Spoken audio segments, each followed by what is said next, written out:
Welcome this young lady to the family. I mean, you know, there's no greater family than God's family. Amen?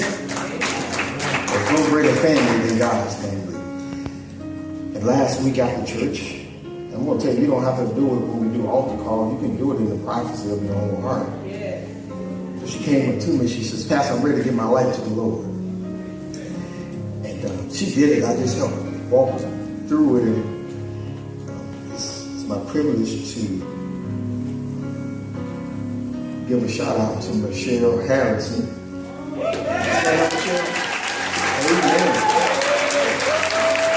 Now, I'm going to tell you the difference between heaven and earth. See, earth will just be bad, but heaven rejoices.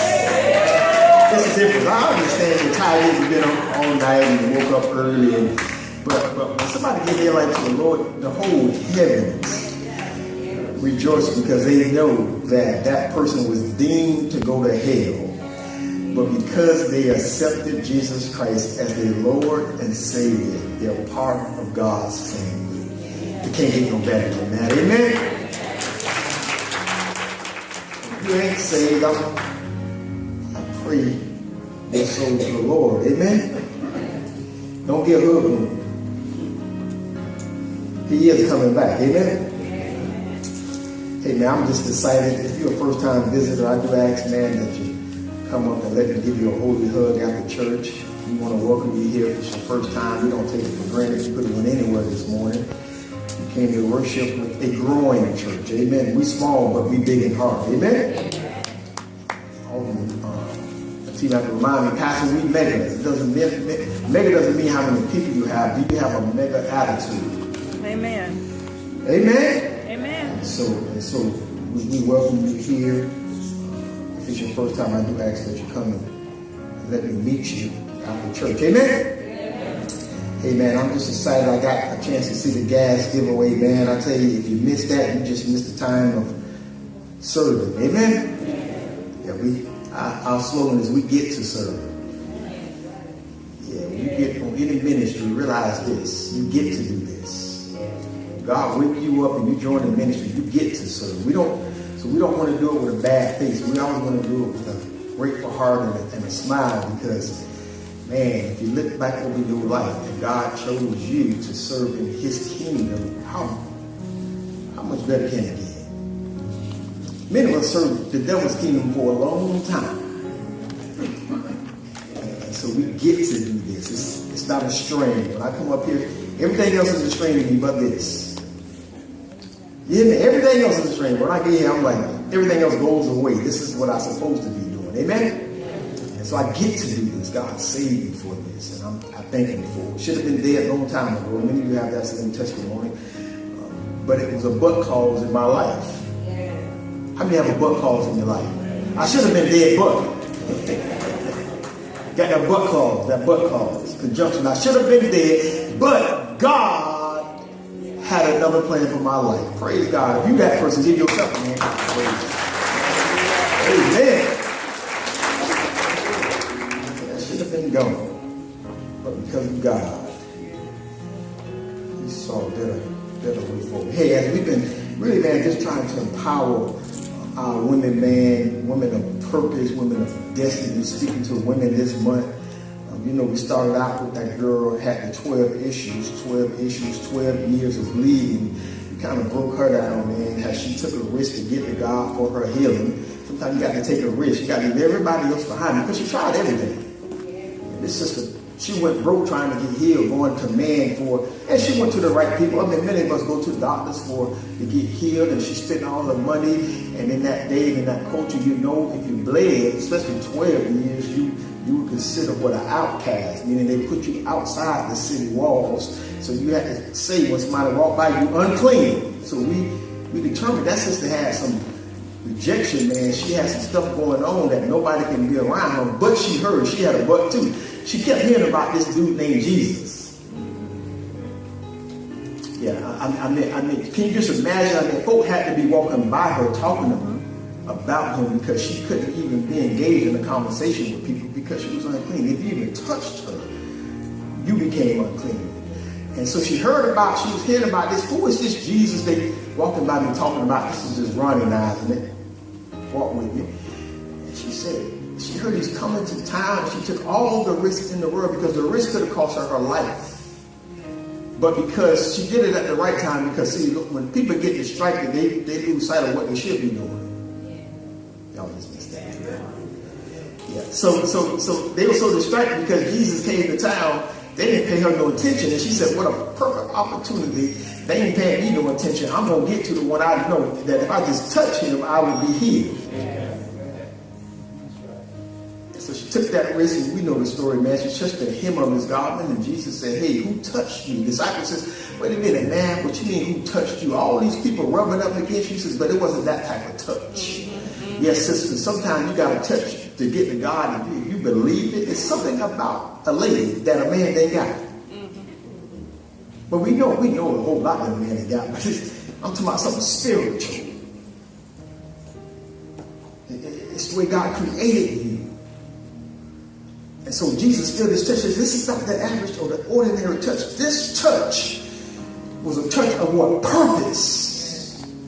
Somebody's requiring something from me. It wasn't all the people that was up against me. It wasn't that. It was somebody didn't even touch his body, but touched the hem of his garment. Something came up out of him. Why? Because she had what? Purpose. I'm here to tell some women this morning that it don't matter what you're going through. God still has a what? Purpose. It's a purpose in you. Don't let what? Nothing stop you. Nothing stop you. Y'all know last week we talked about the lady that would sell herself. Just, y'all know that chick, man. She was doing her thing in that culture, and I just want to say in that culture, because the question came, what didn't she sell candles? Rahab. I simply say this: I believe the Bible. I believe the Bible. The Bible says she's a harlot. A harlot means that she's a prostitute. Now, did she ever sell candles? If you research, one or two people may say that, but the Bible says she was a harlot. In that culture, it wasn't. Remember, she wasn't a Gentile. I mean, she was a Gentile. She wasn't a Jew. In the Gentile nation, it didn't mean that there was anything wrong with selling yourself. It was part of their what? Culture, to take care of yourself. Now, a Jew was a whole other culture. Yeah, Jews against the law to do that. You a Jew. A Gentile, we don't care what y'all do. Amen? And so what Rahab is doing is, she's not saying she don't know God, she know of God, but she had enough in her to know that when God sent them spies to her, she began to plead. This is a woman. She began to plead. And a woman, she always thinks about everybody else than herself. That's one thing. I mean, men, we're selfish, and sometimes it's just us, but a woman, she's like, well, no, if I come, you got to take my kids too. Dude, like, no, I just want you. A real woman.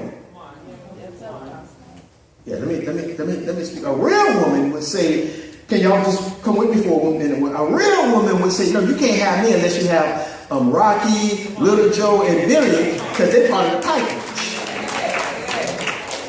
Now, if you're just looking for a man, then that's on you. But you got to know, you got to understand that you got a package. If he's for you, he's gonna accept the whole package.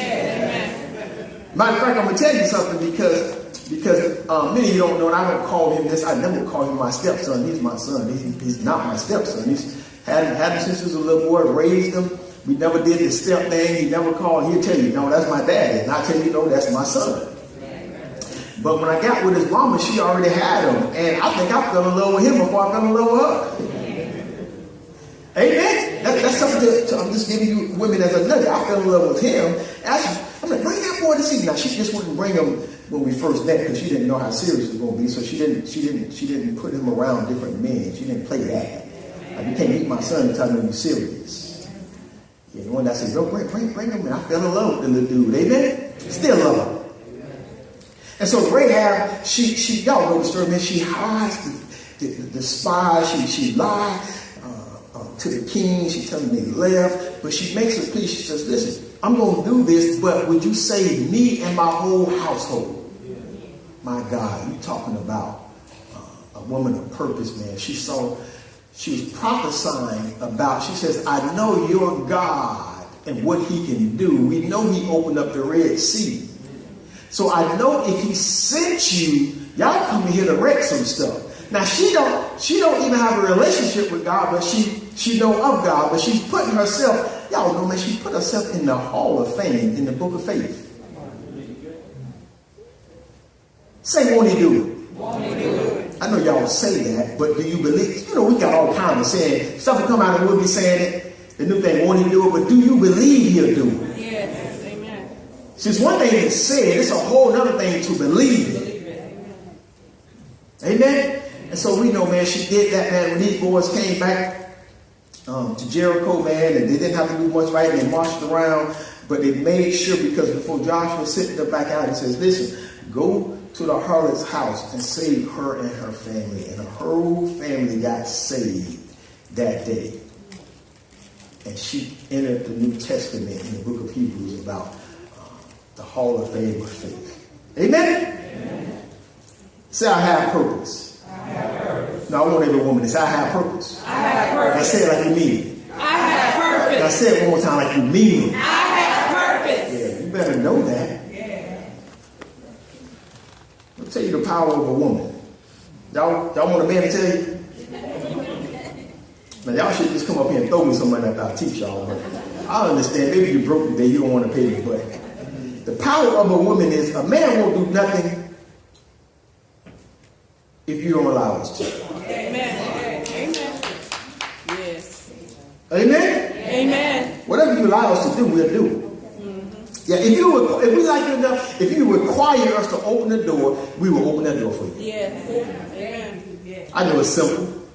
But if you require that, if you have a standard, and you say, no, my standard is, and we may get, you all that, yeah, I'm all that and much more, but if you really want this, or you really want to be with me, you got to open that door. And if we like you enough, that's what we're going to do. We're going to open that door. But if you allow us to enter the door and let you fend for yourself, and you keep falling behind us, that's what we're going to do, because you're a woman without purpose. Every good man and strong man want a woman with purpose. Oh, y'all just missed it. Every strong man want a woman with purpose. I don't need a puppy dog. No, I need somebody to tell me about myself. I need somebody to speak life into me that has purpose of their self, but they have enough purpose to see my purpose and to draw my purpose out by the way they talk to me, by the way they speak to me, by what they require of me. If you're not requiring anything, you don't get nothing. I'm here to beat you up. I'm trying to lift you up.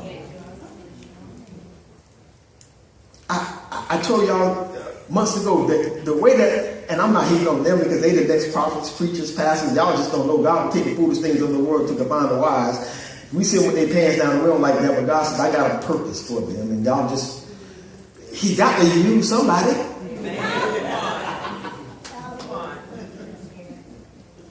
And I think because he doesn't use who you think he'll use. Yeah, most times the people you judge is the people God will use. Because he's going to show who he is, not who you want them to be. And so, but if we can get this teaching to our young girls is, if you won't date him with his pants down, if he likes you enough, he'll pull them up. Yeah. But we only do what you allow us to do. So if we walk around like bow-legged to keep them up, we got to walk like we bow-legged. You don't mean bow-legged, you walking all bow-legged just to keep your pants up. I mean, you see that? I would understand you. You're all wide-legged just to keep them up. I don't hate on them, but I know this, that if she went walk behind him like that, and she says, no, I can't date you like that, and he likes her enough, he'll pull him up. Even if he put him down out of her presence, but in her presence, he'll do what's right. Why? Because she's got a purpose, she's got a standard. She says, listen, no, I can't be with you like that. Matter of fact, see, tell your daughters this. Tell them this. Say, tell a dude, matter of fact, you ain't got enough money to have him down like that.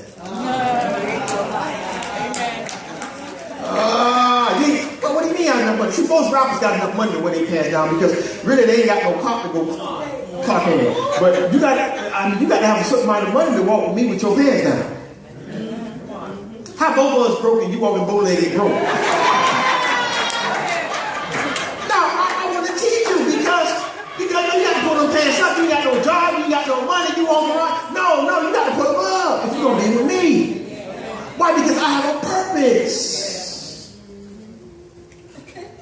Which brings us to this sister today, man. And I'm just going to walk through it. I'm not, just y'all walk with me. Her name is Hannah. Old Testament. Her name is Hannah. Man, the stuff that this sister had to go through and sit up under and overcome. I'm just going to tell you the story. We'll read the scripture, but I'm going to tell you her story because this sister could have been gave up like any of the other sisters. The sisters with the 12 bleeding 12 years could have gave up and said, ain't nobody helping me. I don't care about Jesus coming. Couldn't nobody help me forget Jesus too. But she took a risk. She believed that if I just touched, then Rahab believed that if she was obedient, many theologians say, well, she told a lie. And they try to discredit her for the lie. But what you got to do is you got to understand in that culture and that time being a Gentile, she didn't know what the truth was anyway. God can't judge you for what you don't know. Are you with me? Yeah. So if it bumped what they thought because she told a lie, didn't mean she didn't know no better. And so now she could have gave up. But now this sister Hannah comes on the scene and she's wanting a baby. She's married to a dude. Now don't you dudes get happy. Yeah, don't get too happy when I say this. That's this Old Testament stuff. Anna had 2 wives.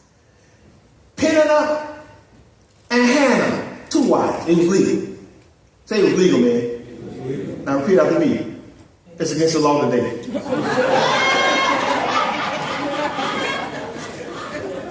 You're like, come on, Pastor, how they have 2 wives? Ministers can't handle 1, so you go 2.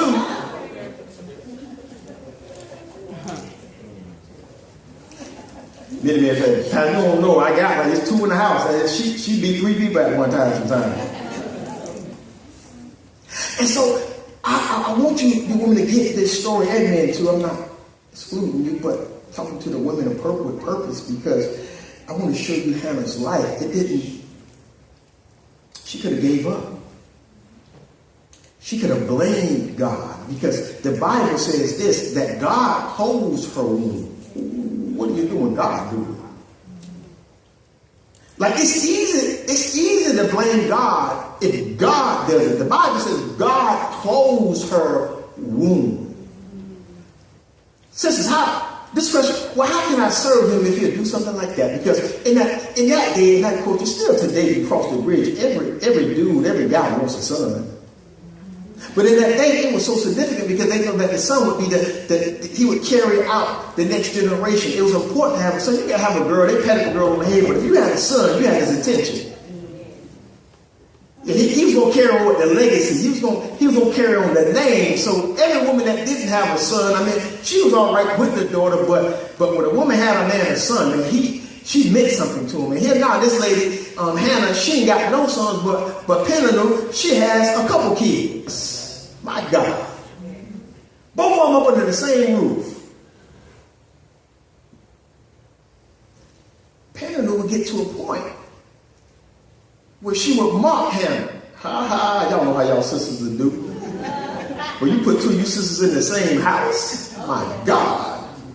And one of you can't get with the other guy. You ain't got what I got. You can't produce like I produce. She's mocking her every chance she gets to remind her the guy you love, you can't produce nothing for him. Yeah, I'm the #1 chick. Yeah, I'm #1 because I'm giving him what he wants and he's producing. You're giving him what he wants, but ain't nothing coming out. She's marketing her. Walk with me. If you're not too big, go to the book of 1 Samuel. Chapter 1, and I just want to read a little bit. Because this is the point where she's, read the whole story from verse 1, but I'm going down to 9 because it's at this point.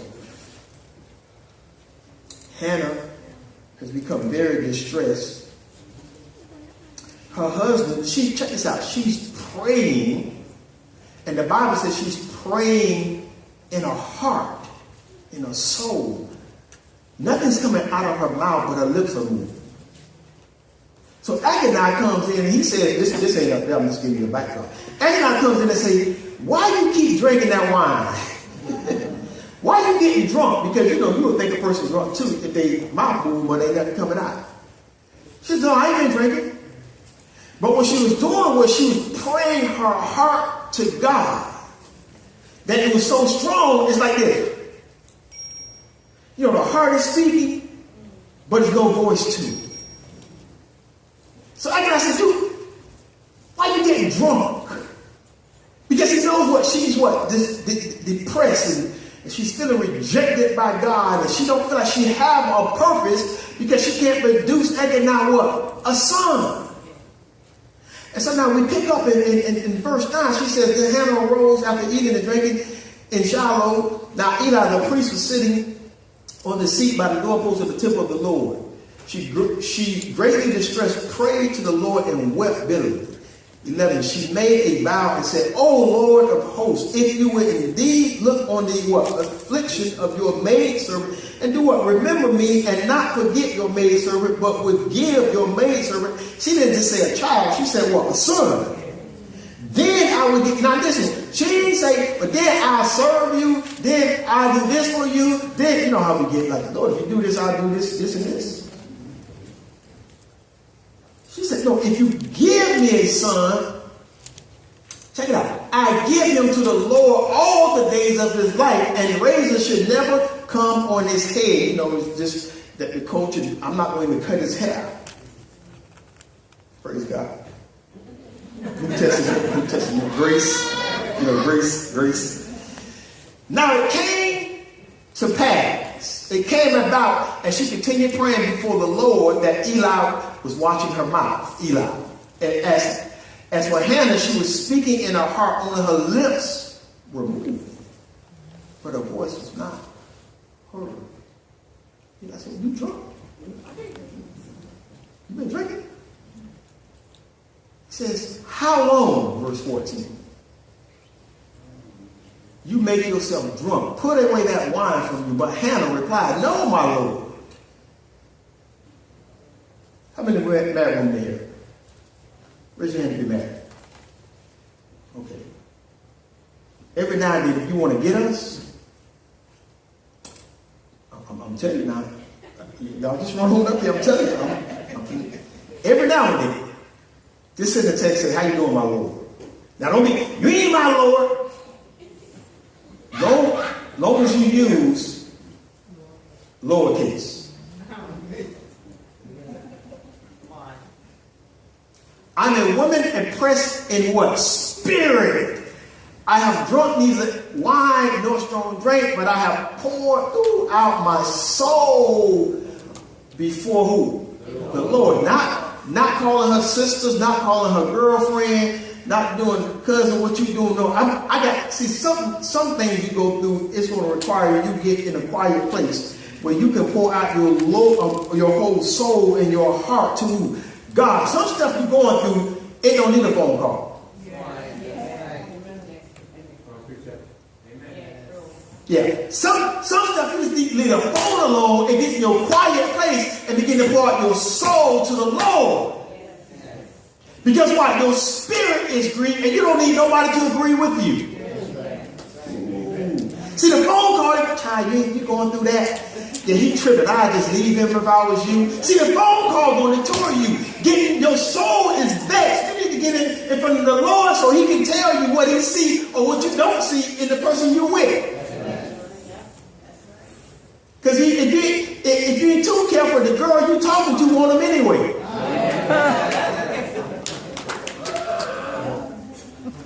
I know.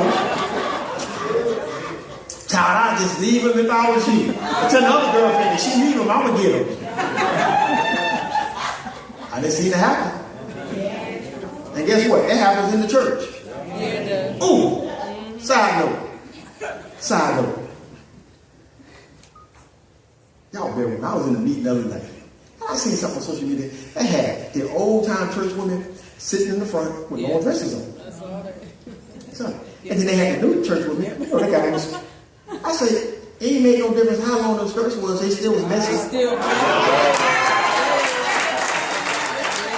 still was messy. And I can tell you how I know they was messy. I ain't gonna get nobody business, but I know they was messy with their long dresses on, still cheating in the church. So it don't matter because what their heart wasn't right. And now you want to judge another generation because you don't have the love to draw them. This is my new goal this season. If you're in my presence, do you leave my presence better than when you enter? Because if you got the Holy Spirit in you and a young woman come in your presence, does she leave better without you judging her, or does she leave worse, not knowing or don't want to fool with nobody because you judged her? If you're in my presence, I hope you leave better. Sorry, Holy Ghost filled, God baptized. Jesus, carrying that one. Now, you know they'll throw me out of Pentecostal church if I say this, right? You got to go. You got to get out of here, Pastor. The truth is the truth. That's why I love God. He don't judge the outward appearance. He judges what your heart. Your dress don't make you holy. Your clothes don't make you holy. Ain't nothing holy about the pulpit. What makes it holy is the person that stands behind it. I'm only holy. Why? Because Christ is holy, and I receive Christ as my Lord and Savior. Stop all this mess about with the pulpit holy. Can't nobody go up there. The pastor, this is hell as everybody else. Ain't nothing holy about us but Christ. And without Him, we are nothing. Growing up, you shouldn't want little kids to come to the pulpit. Y'all get from the pulpit. Well, what else you want them to go if you think it's holy? Think about that. We children, keep it away from the pulpit. Well, why, if it's that holy, why wouldn't you let kids go up there? What better place for them to be? Maybe they rub off on them. Reverend? Oh, I'm just hot today. Reverend? I don't know if you should put this on social media. Never call me Reverend. Because it's not in the Bible. Reverence. Only person who reverence is Christ. God says, I call pastors, apostles, bishops. He never said reverend. Reverend is man-made. Reverence me. Put me on another pedestal because you reverence me. God never called a reverend. So I didn't. Reverend, I'm not a reverend. I rather call me, just call me Ryan. You don't call me Reverend nothing. You don't call me pastor if you want to. Just call me Ryan. Don't call me Reverend. Yeah, I'm no better than y'all. God may hold me to a higher standard because I teach His word, but I'm no better. Yeah, it's going to be a church we learn. Here we going to learn. All that tradition stuff. I grew up in the Reverend hymn. I called him Reverend, but God showed me through His word. Just because man made it don't mean it's true. What's true is what the word says. Read it. If you go to the it give you the gifts, it never once said reverend. Matter of fact, Jesus never said I came here for the doctor. I'm just all off, Pastor. I'm supposed to be preaching the women. He never said I came for a denomination. That means Methodist, Baptist, Primitive Baptist, Holiness, Presbyterian. God said, I ain't come for none of that. He says, I come for a church, a people that will have a what? Loving heart. That's it. He don't even care about your gift if you don't love. He says, you can prophesy, you can do all that without love. It means what? Nothing. Because if you love them enough, love covers what? Of what? It never said judging them. The Bible says, if love covers me, if I love you enough, I'm even helping you out. Ooh, but Pastor ain't unlovable, so are you. Oh, you know how y'all get all religious. Come on, man. Pastor, they'll never change. They're unlovable. What do you think Christ was saying about you when He laid His life down? He knew you weren't going to give Him all your whole heart. Okay, well, I'm at. I told women every now and then, just shoot a text to them and say, my Lord, how you doing? And you will get anything you want. She gonna be Lord. My Lord, Pastor. She gonna be Lord. Is that all right? Yeah, it was a small case. Oh, it's all right. It's a small case. Now she got a big case. You got a problem. Yeah, don't you put the big case. You got a problem. She put the big L. It's a problem now. Lower case, you all right. My Lord. She says, do not consider 16. Do not consider your maidservant as a worthless woman, for I have spoken until now out of my great concern or provocation. Then Eli answered and said, go in peace, and may God of Israel grant your petition that you may have petition that you have asked of him. She said, let your 18 maidservant find favor in your sight. So the woman went her way and ate, and her face was no longer sad. Now here she's making a petition to God. Remember I told you about Penanu. Penanu was the other wife of Elkanah, and she used to mark Hannah, saying, you would never have a baby. See, one thing Hannah didn't do, she didn't fight.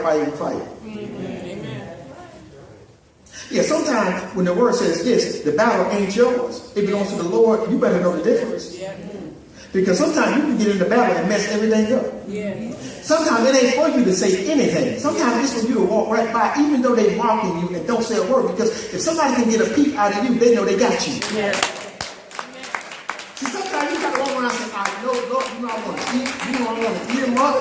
Lord, you know I want to, Lord, I just want to swing on them, Lord. But I know, Lord, I know you said the dollar ain't mine and the dollar is yours. Lord, you know I've been praying, I've been fasting, because something only happens by fasting and prayer. So I've been doing both of them, Lord, and they still mocking me, and I'm black turning red, because every time they look at me, I want to say something. But understand this, she said nothing to Penanu. Because when Penanu would mock her, the Bible says she went in her quiet time to God. She went ability to God. She didn't even let her see her crying. That's right. She says, yeah, you hurt me. You stuck me. You stuck me right there. But I'm going back to God. I'm going back to God. So we pick it up in verse 19 that she's praying. Eli is the prophet. Eli, he's telling her he's a prophet of God. And so even he's kind of confused in this, because God really gave him no information on it. He said, listen, okay, I'm going to go. God grant you your petition. Oh my God. Even the prophet couldn't do nothing about it. But it didn't stop her. Don't let nothing stop you. Even if it seems strange, nobody understands. Don't let it stop you. Stay in your quiet time. Stay in your closet. Stay praying. Stay trusting. Begin to fast. Yeah. Pastor, you don't know, they said I'd never be nothing. And make them wrong. Yes. Make them wrong.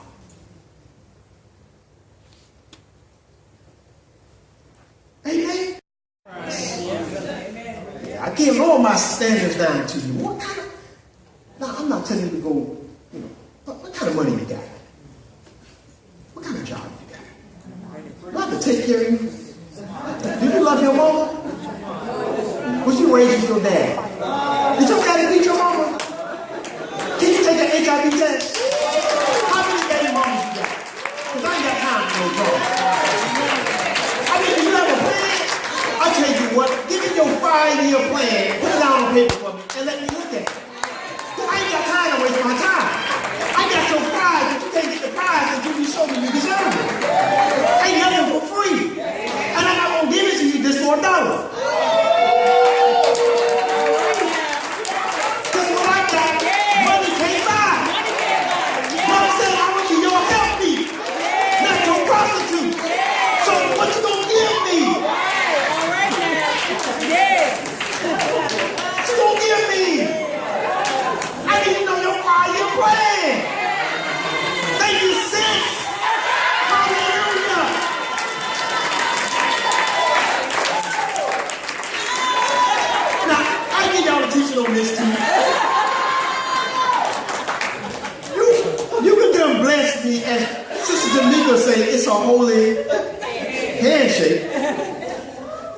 I got to digress because that's my belief. It's one of my brothers. I ain't the pastor I used to be. No, I ain't gonna take that. Come on, right? No. I'm working. This is my job. I got to prepare myself during the week to come give it to y'all. But never, listen. And I be joking, but if you want to bless me, you're welcome to come up and give me a holy handshake. Because remember the fast was going around where everybody was running up to the pastor. Where we come to the Bible study because we're going over the first century church Acts. The only way they would give money to the apostles is when the apostles were going to spread it back out to the people. And so you had all these people running and throwing money on the altar. I get it. It was a fad. Everybody doing it. Oh, he said, good run, throw the tithe. But that's not Bible. So I never want you to run and throw one up on the stage. Thank you. That's my niece. I'm going to receive it. Don't you want to bless me? I mean, come on, give me a hug and say, Pastor, I take it. Amen? Okay. Back to the sisters. So y'all be hating on me like, she thinks she all that. Why you think I'm all that? Because I'm not easy? All right now. Because I set a standard? Because I know that God made me for a man? Yes, God. Ooh. Wait, I know God made me for a man. Go to Genesis. Yes. Let me create a woman for you. Yes. So God created me for you. Me, I'm very special. Yes. Because you can't have a child without me. Yes. All right now. I don't care how true y'all hook up, y'all still can't produce what I produce. All right now. So that tell me, I'm almost, and the kids in here, so, I feel it. Should I go that deep? So, oh my God. So, you gotta see you're special because it's a whole that still can produce what you produce. Yeah. All right now. Yeah. And so I don't care, you could be in love with them, but that whole can produce what this whole can produce. Yeah. And so that means I'm special, I have a purpose. And so you can't treat me any kind of way. Why? Because God made me for you. And if you're not going to respect that, then I got to keep it moving. But what we've done is we've dumbed down. Dumbed down. Because most men don't want a wild woman. Yeah. Smart men. Most men don't want a woman that's out drinking and just smoking weed. Yeah. Maybe a side chick.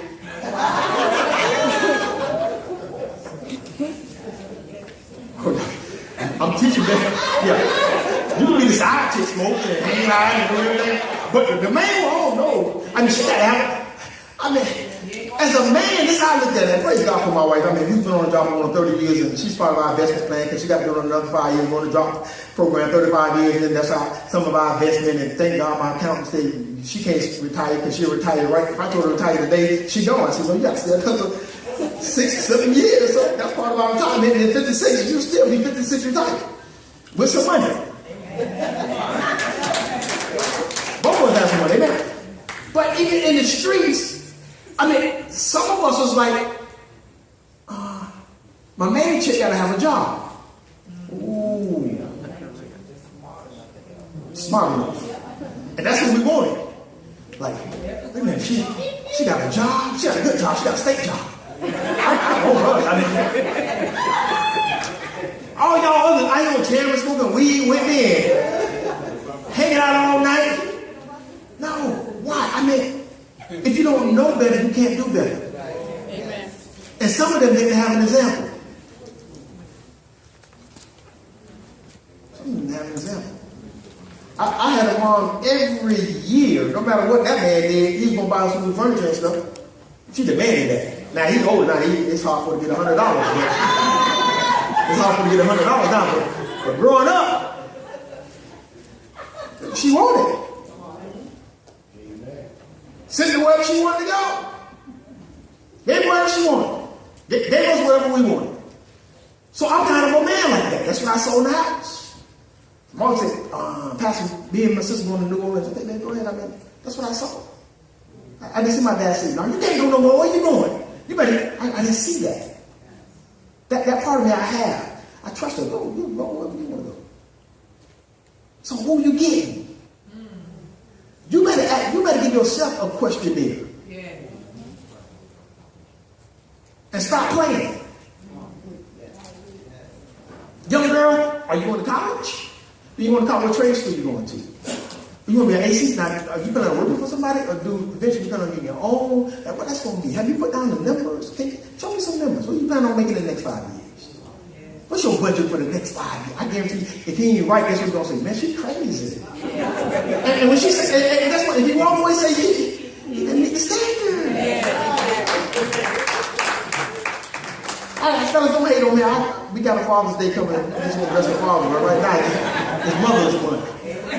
I know, man, he just hate on us. No, because if you get the right dude, it'll bless your life. Yeah. If you hook up with crazy, sometimes it's hard to get out of. Yes. Don't mix passion with love.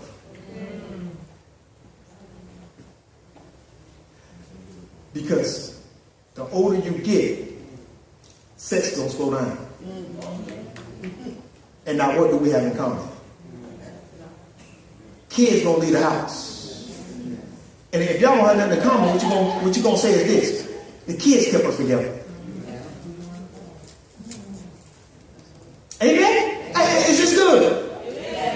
So what kind of purpose you gonna have? Because listen, especially if you're coming from a home where there was abandonment, there was abuse, there was pain, you had no daddy, you don't know what a man's supposed to treat you like. If you come from a home like that, you got to be real specific. And that means you got to get around a woman that can mentor you that has a man. Y'all just missed that. See, some of y'all want to get mentored from a woman that don't have no man. Her man left her, she mad, and she going to give you messed up information. All men bad. Ain't none of them good. Amen? And so you got to find a right woman, and she's been through something, she's known something, she's weathered the storm. She can sit down and mentor you. The scripture, older women teach. Yes. Which is a whole nother level, because no women want to teach, to spend time, because it's nasty, it's dirty down there. Ministry is dirty. To take somebody by the hand that's going to disappoint you, but you still stay there because you figure they'll eventually get it. It costs. But that's what these young women need. They don't just need to hear your story, they need you to take them by the hand. I don't know what it's like to have a daddy pastor. So I keep looking for all these men, looking for what? A daddy. Because I'm still trying to figure out, I wasn't good enough for him to come get with me. Ooh, you're talking about a lot of stuff going on inside. When every little girl, they had their daddy running to the school, they had their daddy, and we looking around, and mom not there. You think that stuff don't mess with you when you get in your 20s and 30s? Now you searching for a man to be your daddy instead of to be the man God sent you to be, or him to be. You're looking for daddy. And looking for daddy will always have you messed up. Because if a man knows you're looking for a daddy, he'll be saying, and I'm your daddy? Call me daddy.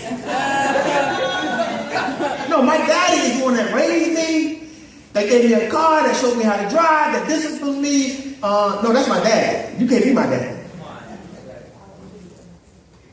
Matter of fact, God didn't call you to be my daddy. So you got to see it in yourself. You got to raise your standards. Some of y'all, you need to go back to school. You need to better yourself. You need to do what I called a couple years ago. Put the clink clink on it. Clink clink. I know the man over here really ain't going, Pastor ain't messing this up.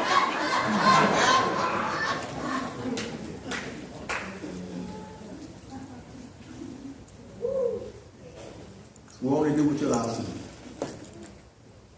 Bring your standards up. do it in a way where you're prideful about it, but do it in a way, see yourself like God sees you. Tell yourself, I'm God's daughter. If I'm God's daughter, you got to treat me like royalty. No, I mean, I don't need the Gucci bags and the Louis. I mean, I know y'all like Louis and stuff. That's fine. I mean, if you stand behind a man long enough, I think he should give you everything he has. It's nothing I do for a woman that ain't been with me from the bottom. If you've been with me from the bottom, you sure enough gonna receive on my way up. Because you've been with me through thick and thin. You've been with me when everybody counted me out, and you stayed. I mean, you deserve Louis.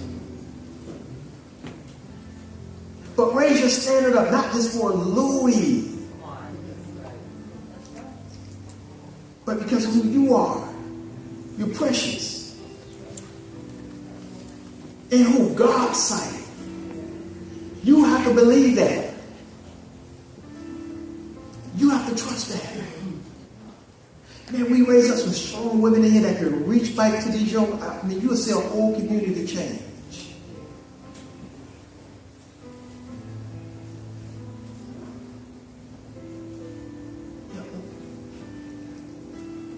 Right now, the world is just doing what it does. I want to read you this. I want to close out.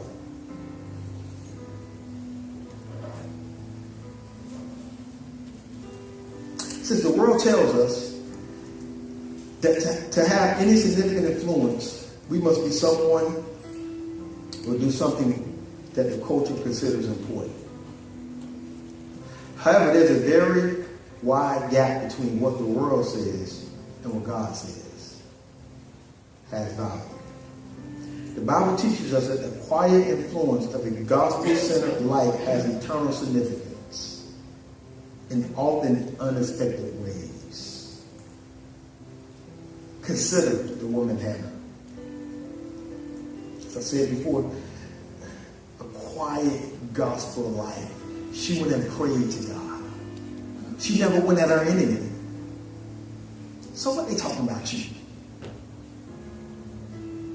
The only person that can change somebody from talking about you is you. And even when you change it, they still gonna talk about you. Yes. Well, they got 4 babies.